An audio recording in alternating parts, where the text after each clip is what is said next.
नमस्कार, मैं साजिदा खातून Balaji online classes में आपका फिर से स्वागत करती हूँ। आज हम लोग क्लास सेकेंड में हिंदी सेकेंड का चैप्टर 5 स्टार्ट करेंगे, जिसका शीर्षक है संज्ञा। संज्ञा हम लोगों ने क्लास फर्स्ट में भी पढ़ी रखी है, तो ज्यादा कोई दिक्कत नहीं आएगी।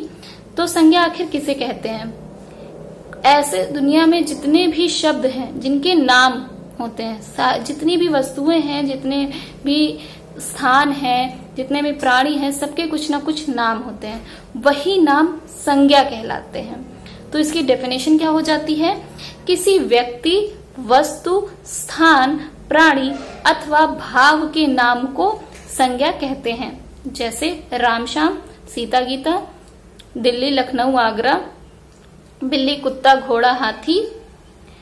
और भाव में अगर कह ले तो खटास मिठास, लंबाई, बचपन, बुढ़ापा, मोटापा, ये सब।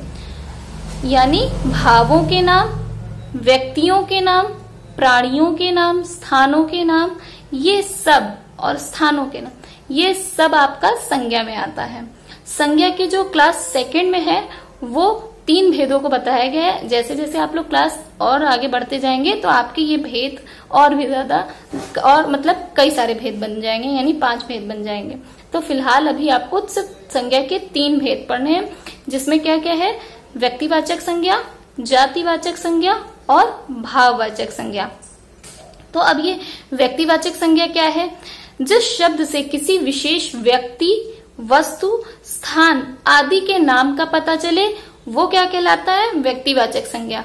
मतलब जिस भी शब्द से हमें किसी एक पर्टिकुलर इंसान का पता चले वो हमारा व्यक्तिवाचक संज्ञा कहलाता है। जैसे सचिन, चार मीनार, ऑल्टो कार। अगर हम लोग सिर्फ कार की बात करते तो हमें ये नहीं पता चलता कि हम लोग किस कार की बात कर रहे हैं, लेकिन जब हमने उसमें ऑल्टो आगे ऐड कर दिया, उसकी कंपनी उस तो बता दिया, तो वो बन गया एक व्यक्तिवाचक संज्ञा। ठीक। अगर इसी तरह अगर हम लोग बात करते हैं पेंसिल की, तो जो पेंसिल है वो कई सारे ब्रांड की आती है, लाइक नटराज, HB की, और अप्सरा की, कैमल की।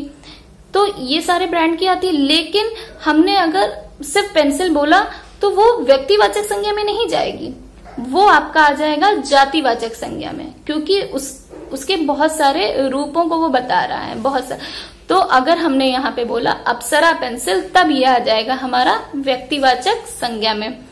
तो चलिए देखते हैं जातिवाचक संज्ञा क्या होता है। जिस शब्द से किसी जाति या समूह के नाम का बोध हो उसे हम जातिवाचक संज्ञा कहते हैं।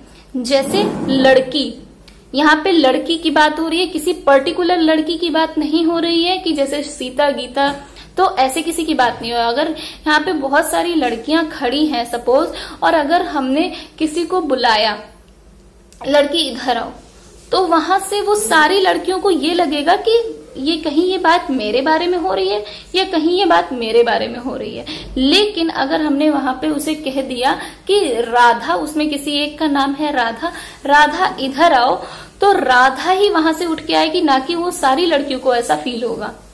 तो जो राधा हो जाता है वो विशेष व्यक्ति का नाम हो गया, यानी वो व्यक्तिवाचक संज्ञा में चला गया। और जो लड़की है वो उस समूह का ज्ञान करा रही है कि वो सारी लड़कियां ही हैं, तो वो हो जाता है हमारा जातिवाचक संज्ञा। इसी तरह घोड़ा, पुस्तकें, पुस्तकों की बात करें तो अगर हमने बोला हिंदी की अपनी बुक निकालो तो आप हिंदी की अपनी बुक निकालेंगे। अगर हमने बोला इंग्लिश की बुक निकालो तो हम आपसे इंग्लिश की ही बुक निकालोगे। लेकिन अगर हमने कहा बुक निकालो तो आप कौन सी बुक निकालोगे, ये चीज आपको नहीं पता ना, क्योंकि आपके पास तो बहुत सारी बुक्स की वैरायटी है।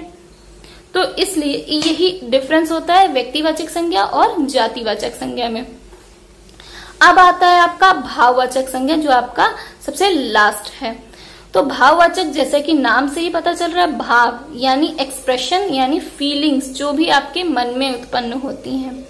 तो जिस शब्द से किसी के गुण और या दोष, अवस्था या भाव के नाम का पता चले वो आपका भाववाचक संज्ञा कहलाता है। जैसे बचपन, मिठास, मोटापा, लंबाई, खटास, है ना, दुख, ये भी एक भाव है जो भी हम लोग मन में महसूस करते हैं।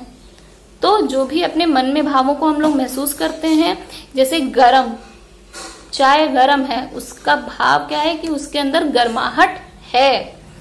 तो ये सब हो गया हमारा भाववाचक संज्ञा में आ जाता है।